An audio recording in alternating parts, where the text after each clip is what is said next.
You get an envelope and it explodes in your face. I mean, at that moment, what do you think? I said, oh my goodness, it's either a hoax or it's anthrax.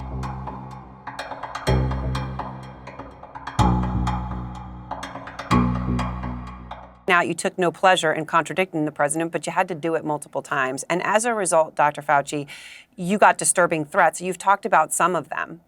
And threats against your wife, your children. You got that envelope with white powder, and you feared that could have been something deadly, anthrax, ricin.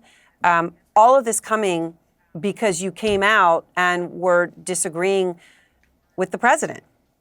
I mean, when you saw what happened on January 6th, the insurrection, right? The people who believed every single word that he said, and they were there echoing that. Did it seem inevitable to you?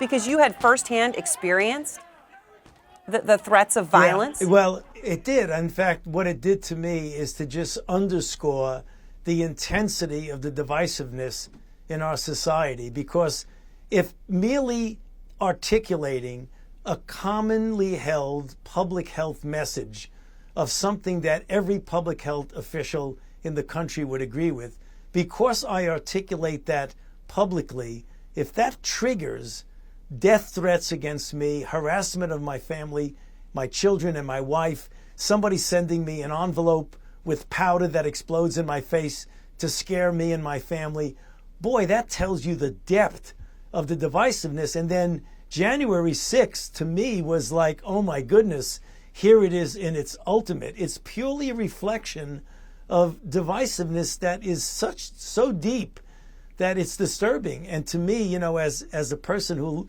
I don't want to seem melodramatic, who loves our country, I just see that being nothing but destructive, and it's very scary. I mean, you get an envelope and it explodes in your face. I mean, at that moment, what do you think? Well, it's very interesting, Aaron, is that this is the life I've chosen, and this is what I do, and this is my job. I'm not a hero at all by any means, but I was very fatalistic about it. As I said in the interview with the New York Times, I said, oh my goodness, it's either a hoax or it's anthrax and I have to take ciprofloxacin for 1 or 2 months, or it's ricin and I'm dead. There's nothing. But then once I got past that, I realized what a terrible effect it would have on my children, because until the examination came back and we found out that it was harmless powder, my children were very, very distraught by that. And that's more painful to me than some jerk threatening my life. I mean, that's just the way it is with me. I just don't want to see my family get involved. I mean, I chose this life and this is what I do. They did not choose that. They did not choose that life.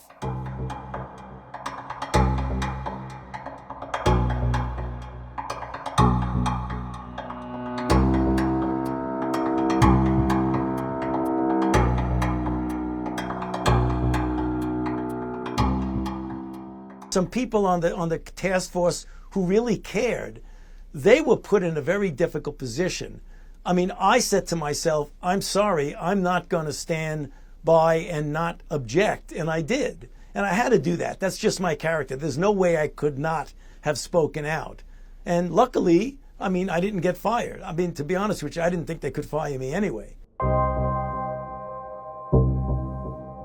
What the Biden administration did right in the beginning was a good thing. They wanted to start right from scratch, fresh, and bring back their style into the White House.